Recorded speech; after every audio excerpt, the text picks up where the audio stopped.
Hello everyone, welcome back to the channel. So I've only got 3 cards to show you for today, but 2 of them are legendary quests, so it's pretty exciting. Let's get straight into it, and we're going to start with the rogue quest. And man, I've not been able to predict these quests at all. This is kind of not what I expected, but it's called Bizarre Burglary, a 1-mana legendary quest.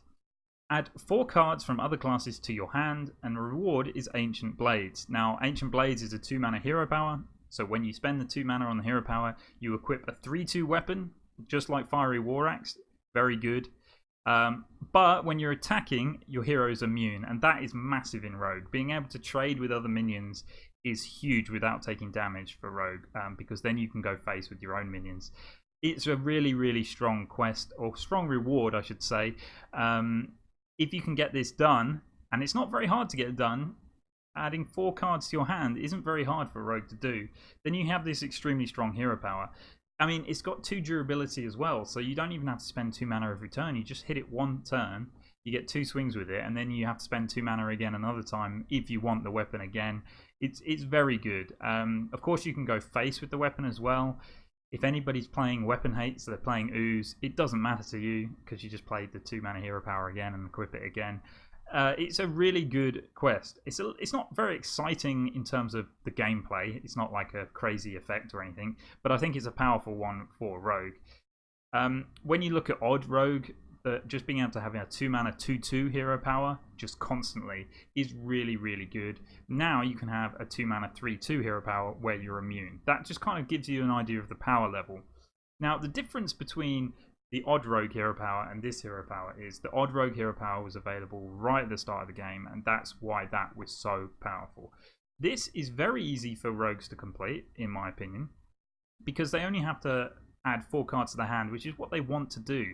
They've got Henchclan Burglars, they've got Blink Fox, they've got Pilfer, there's Stolen Steel, the weapon, there's the new Ogre, which adds 1, the 5 mana that Battlecry adds a minion from another class to your hand, and there's also the Pharaoh Cat, which you can play on turn 1, which can sometimes give you a card from another class. I don't think that one's so reliable because that adds a Reborn minion to your hand, and there are a lot of neutral Reborn minions, so maybe that's not so reliable, but it's not going to be very hard for them to complete this.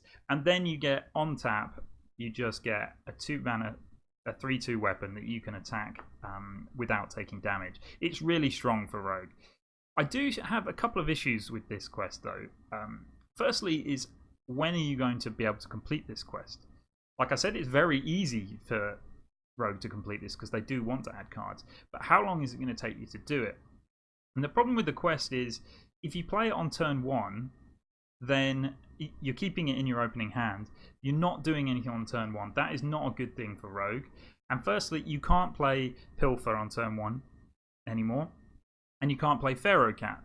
Now, Pharaoh Cat, I said, may not be adding a card from another class to your hand, but it's still a really strong tempo play on turn 1. Even if you get a Reborn minion from the Rogue class or a neutral minion, it's still a really strong play. And if you're not playing either of those 2 cards on turn 1, it also means your Underbelly Fence isn't upgraded and activated to a 3/4 with Rush on turn 2. So turn 2, if you play this, turn 2 you're probably going to hero power for just a standard weapon. And then turn 3, maybe then you can start to play your Blink Fox, and then turn 4 your Henchclan Burglar. So it's still an okay play to do that, but it's pretty slow for Rogue. Now, the thing about the quest is you don't have to play it on turn 1. You could keep this in your hand. But the problem with that is that it does take up one of your mulligan slots, which is really important in Hearthstone. Sometimes you can actually lose the game to your opponent based on the cards that you get in your opening hand. And with Rogue especially, which is primarily a tempo class, you want to be playing cards as often as you can and just out-tempo your opponent. And the quest kind of completely works against that. Yes, you get this powerful effect later on, and realistically, you could start pulling this out on turn 6, turn 7. It's not going to be too hard to complete. I just think it does disrupt a lot of the synergies in the early game. Cards like Vendetta as well really want you to have a card on turn 1 in your hand, because if you can go turn 1, if you think about it, if you turn 1 the Pharaoh Cat, turn 2 an upgraded Underbelly Fence with Vendetta activated, turn 3 Blink Fox, turn 4 Henchclan Burglar, all of that is just a strong play in itself that could win you the game with that kind of tempo. rather than playing the quest at all. So it's going to be interesting to see whether you want to put the quest into a rogue deck.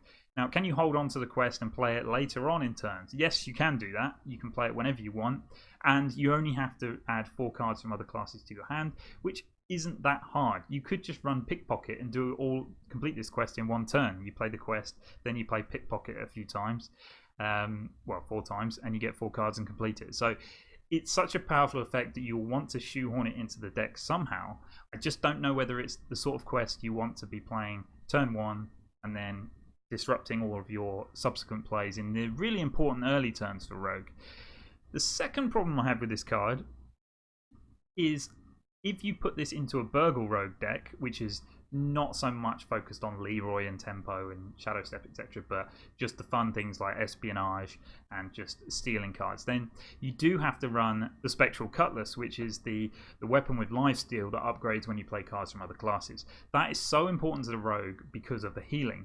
So if you're running Spectral Cutlass, the other thing about it is you never want to lose it. You want to keep playing other cards and upgrade its durability. So it does kind of work against you having a weapon. Now, the weapon that doesn't do damage to your face means that you will have to heal less, which is good. But the Spectral Cutlass is just, once you can play a couple of upgrades on it, it kind of can go infinite. I mean, usually you get at least sort of 4 or 5 swings out of it if you're playing properly, and that can be enough healing to kind of keep you in the game until you get to the points where you can kind of play Test Greymane and get these stronger plays. So Bizarre Burglary does play around that. Work against that. Can you play them both in the same deck? Absolutely. I just think there's some mis-synergies there because once Spectral Cutlass is equipped, you don't want to lose it, right? So I don't know kind of how this is going to go in. It is extremely powerful, and I'm sure over its lifetime there will be a very strong rogue deck that plays this because the effect is so good. But what sort of rogue deck is going to play it? We'll have to see. But a pretty cool quest. Let's see how this one turns out. And next we've got the Priest quest, which is Activate the Obelisk, and the quest is to restore 15 health. And the reward is Obelisk's Eye. And Obelisk's Eye is an upgraded hero power again. It costs 2 mana. And it restores 3 health. Or if you target a minion with this, it will restore 3 health and give it +3/+3. So if you hit your face, you restore 3 health. If you hit a minion, you restore 3 health and give it 3/+3. That is pretty good because there's no downside to that hero power, right? You're not losing your ability to heal. You're upgrading your ability to heal. And you're getting this benefit of giving a minion +3/+3 for 2 mana. This is another really powerful effect. But again, how easy is it to restore 15 health? Priest has cards which will make this very easy to do. Divine Hymn, Circle of Healing, their own hero power. Radiance, which is the new 1 mana card that restores 5 health to your hero. You still won't play that card, I don't think. But there are lots of good ways to do this. But 15 health is a lot. So it can be health to minions, it can be your opponent's minions, it can be your opponent's face, and it can be your face. It doesn't have to be just your face. So you could do it, but how quickly can you do that? And do you want to be playing these suboptimal healing plays just to complete this quest?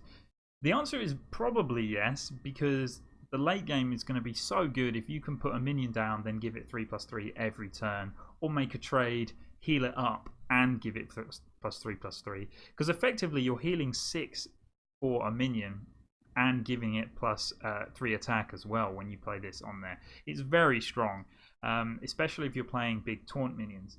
So the Moshog Enforcer, for example, would go really nicely with this. You could imagine putting that down late game, then for 8 mana, and then for 2 mana just giving it +3/+3 as well. It leaves you vulnerable to removals, obviously, but I think against decks like Warrior, where they're playing mechs, and a lot of the strength of mech Warrior is that they're rushing their mechs into your minions and clearing the board. I think if you use this hero power well, you could eventually outvalue the Warrior potentially just by your minions being more sticky than theirs, which is saying a lot considering they can play a lot of mechs. So yes, it's going to be very good. Priest does have other synergies to go with this. High Priest Amit is the new legendary coming out, which is the The 4 mana 4/7, which when you play a minion sets the minion's health to equal to Amit's. So if you can play a bunch of 7 health minions, obviously that gives you a better opportunity to heal those minions. So there's that kind of synergy there. Northshire Cleric wants you to heal minions because then you can draw more cards. So yes, 15 health could potentially be done, but the problem is I don't think it's going to be done very early. It's going to be more of a late game play. And then when during the late game, you're going to be buffing bigger minions in that instance. And then the bigger the minion that you buff, the less of the impact of the buff, if you see what I mean. So if you could play a 1-drop and then give it +3/+3 in the early game, so you play it on 1, then on 2 you do that, that is a hugely powerful play because you have a very strong minion at the early game. Whereas if, like Moshog Enforcer, I said, you play it on turn 8 and then give it +3/+3, it's a lot easier for your opponent to deal with. Being able to do this later on in the game will mean that your opponent does have more answers, but it's repeatable. So every single turn, if you've got the right deck, every single turn you can do this. So I think it's quite exciting, this one. I think I said before, perhaps I judged the Warrior Quest a little bit too harshly because the Warrior Quest summons a 4/3 minion on the board. This gives a minion +3/+3 and restores 3 health. You could kind of equate them to the same thing because you're putting similar kind of stats on the board, right? So maybe I was a little bit harsh on the Warrior class before, because the Warrior Quest before, because that does have some potential. I just think this is probably easier to activate because you don't have to put lots of weapons in your deck like you did in the Warrior Quest. So, and the other thing I should say is that Reborn minions come back with 1 health, so they want to be healed. So if you can get enough good Reborn plays and Reborn becomes a mechanic which is pretty good, then obviously your deck would synergize with healing those, and it makes it completing the quest a lot easier. And then once you've completed the quest, Reborn minions would also like to be buffed by your hero power and healed. So yes, I think this is a good card for Priest. It won't go into every single deck, but I'm pretty sure there will be one. So I for one am going to look forward to trying to work this one out. And finally for today, we've got the Wrapped Golem, which is a 7 mana, 7 attack, 5 health minion. He's not very exciting to me, but he's got Reborn. At the end of your turn, summon a 1/1 Scarab with Taunt. So this is very similar to the Obsidian Destroyer, which was a Warrior class card, which is rotated out now. That had 7 health and 7 attack and got 7 mana. Same end of turn effect, but it didn't have Reborn. This has got 2 less health, but has got Reborn. And that, to me, says it's tiniest bit better than Obsidian Destroyer, but not really. It's about the same, just because of the Reborn synergies and being able to heal it, and maybe potentially making it more survivable. But I don't think this card's too exciting in Constructed. I think it would be a good arena card. I don't play a lot of arena, but anything that can stick on the board and generate more minions is pretty good in arena. This, however, for Constructed, I don't really see much play. It's got potential in the Paladin quest because obviously it's Reborn and it synergizes with that. But then being able to summon a 2/2 copy of this is kind of okay as well. So if you've got 2 of them on the board, it will summon 2 1/1s with Taunt.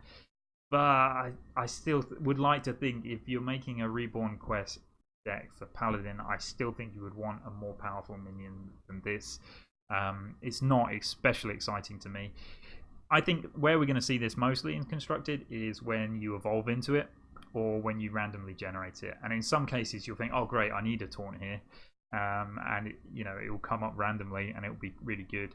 But I don't think this is the sort of card you want to put in your main deck, unless Reborn just becomes so OP, and maybe in the Paladin Reborn deck. But we'll see. It's probably pack filler, I would say. Alright, so that's all of the cards we got to see for today.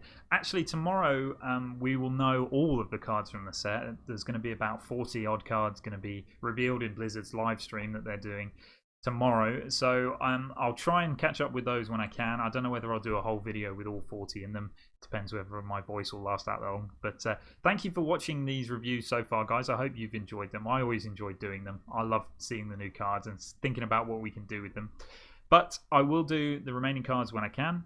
But for now, thank you for watching, and I'll see you next time.